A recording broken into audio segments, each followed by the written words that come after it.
Hi, welcome to Gateway Wellness. My name is Stephanie Allen, and I am one of the therapists at Gateway Development and Leadership. We are so happy to be here today. I'm going to be talking with Peter Stuart, another fellow massage therapist that I've known for many decades. We won't say how many because we were just children when we met, and I am super excited.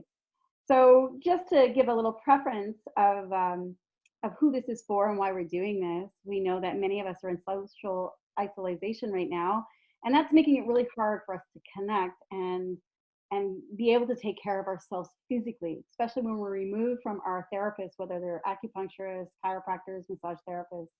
And we at Gateway Wellness would like to help you with some little self-care tips and some little mindset tips and some spiritual awareness that can help you during this time to feel deeply connected. So I am so happy to introduce you to Peter Stuart here in Halifax. And Peter, can you do so many wonderful things. I've known you for years. You and I both do myofascial release, and I know you teach a lot of seminars and workshops and trainings. And I'm just so glad to have you here today. So could you tell us a little bit more about what you do and where you practice? Thanks, Steph. Sure. I practice in Bedford, Nova Scotia. My mainstay is myofascial release, a very gentle style of fascial work. But what I focus mainly on are chronic issues. I've been working with chronic pain for 24 years now, and that's my market mainly, and that encompasses not only the fascial work that I do, because it doesn't tend to flare the nervous system, which is an issue with therapy with those who have chronic pain and chronic conditions, but also the mind, body, spirit wellness aspect that needs to be present. In my profession, our profession, they'll say, you can't bill for, you can only bill for your hands-on work, and it's really specific as to what you're billing for. Well, you as a therapist, I think it's incumbent upon you, if you're going to work with anybody, that you have a greater understanding of yourself first, and what it is that you're bringing to the table, not just your hands but your heart, because the heart is the realm from which possibility of possibilities exist, and that's what you need. You need creativity when you're working with patients, and especially in my field of chronic pain. Creativity is a must. So digging deeper and finding out what their needs really are. And most of the time with chronic pain, it's that their needs aren't being assessed properly or met properly. And by that, I mean, yes, they have physical issues, but what about their mental, emotional issues? What about their nutritional issues? What about their psychological issues? It goes on, right?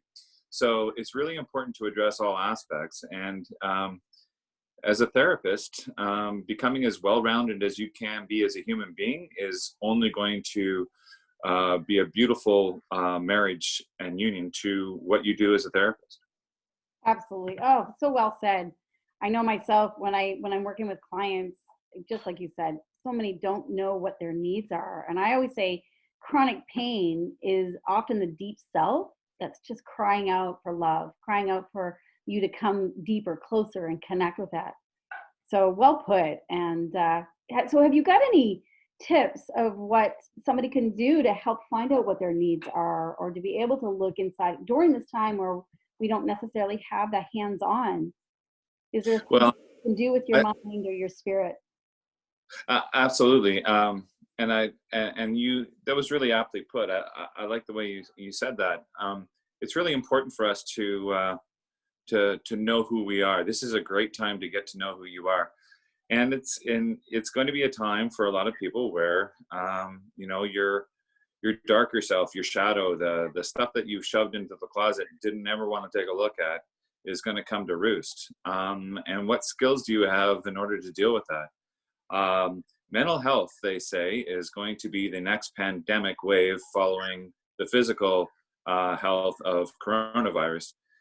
So we're going to see a rash of mental health issues happening around the world. And what can you do to, head that off? Well, first of all, find somebody that you can talk to that works with, because if you're going to look for somebody to do talk therapy with, it's not always an easy fit. It's not always the right fit. Just because you got referred to somebody by somebody you trust doesn't mean that's the fit for you.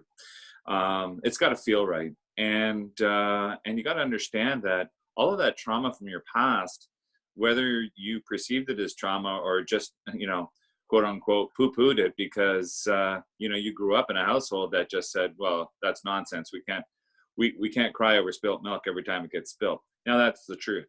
However, if we keep having traumatic experiences without getting a relationship to, or understanding our relationship to them, then we build this tension, and it comes out physically in unwellness, either mentally or physically over time. And that it's compounded over time along with all the other physical traumas that you experience. So mental stress, emotional trauma, and physical trauma. And for those who are in the know, there is definitely something called spiritual trauma.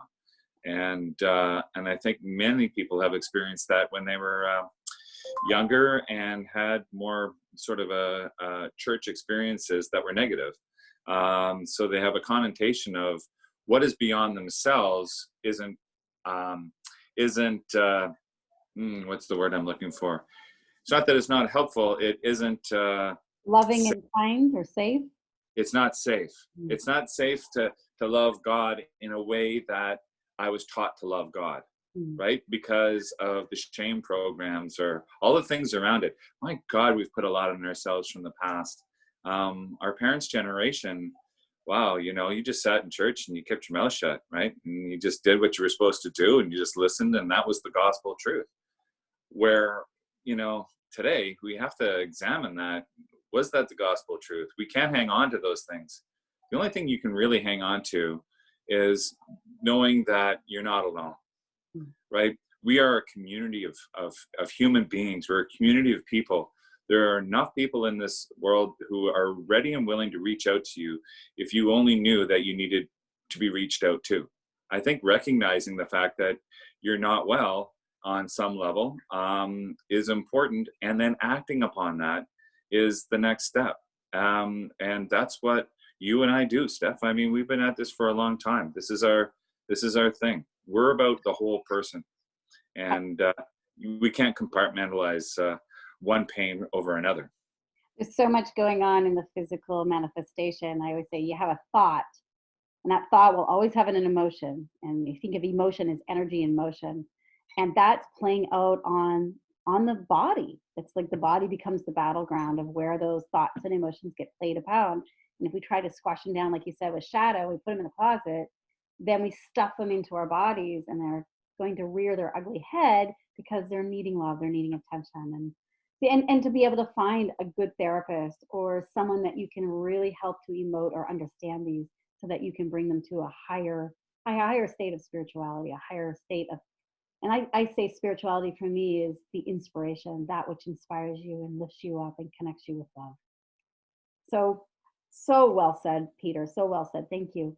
If you could give just one tip to our members out there, our people listening, what one thing would you tell them to do right now, being socially isolated, physically in our homes? What advice would you give them right now that they could do? To raise your frequency. And in order to do that, and by that I don't mean raising one's vibration is vital, and we can do it in different ways. In times where I've been sick, I will put on a movie that's inspiring, and I'll allow myself to emote with the feelings of that. It cleanses me. I feel better after those events. Comedy. A lot of people respond to good laughter, humor, that sort of thing. It's your best medicine, right? Well, laughter is the best medicine, absolutely. For me personally, because I've been a musician for a long time, it's music. I mean, find those pieces of music that inspire you and make that playlist. and play that every day. When you get up in the morning, if you're not having the morning, if you don't feel like you want to get out of bed, stick your headphones on and get to that list on your phone, and let that elevate you. Let that take you and just give you a little nudge or a push forward. Now, it's not going to create, this massively amazing day for you, or maybe it does. I don't want to take that away from you, but these are the little things that I would say. Raise your vibration in whatever way that is. It could be good food, right? And also, the entire time that you're doing this, just breathe. Focus on your breath. So between breath and raising your vibration, I think those are the two main things that I'm telling my patients at home. This is where you need to be, and this is an awesome opportunity for creativity, for those projects that kind of got put into the closet with the shadows.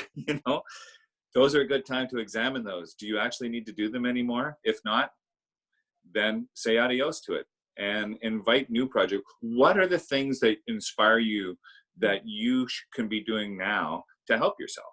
And maybe it's painting that room that you always wanted to paint it. Change the furniture around. Do those things that you wanted to do and allow yourself that creative outlet.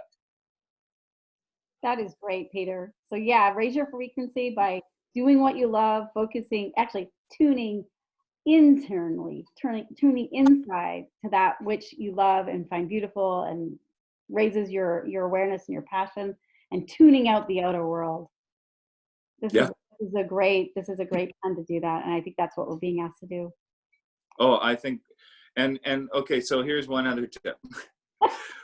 And breathe while doing it, right, Pete? Right? Focus on what you find beautiful. Make a list of the things you find beautiful. That's also a high frequency for you.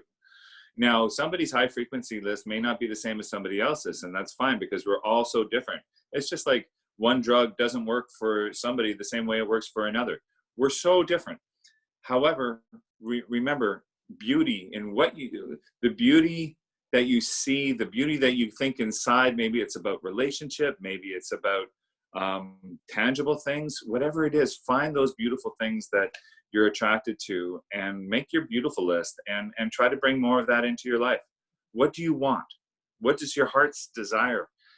What is the beauty that you lack in your life that you want to bring in? Now's the time. Ask the universe. Now's the time. Thank you so much, Peter. Thank you. It's always so wonderful to have you in my life, to be able to talk about these things and to be able to share it, to lift other people. And I love what you say about lifting up the frequency and the love in this world. That's what we're needing. So again, this is Stephanie Allen here from Gateway Wellness, and I want to thank Peter Stuart here in Halifax for this time, and I hope to join you soon. Thanks so much. Thank you, Steph.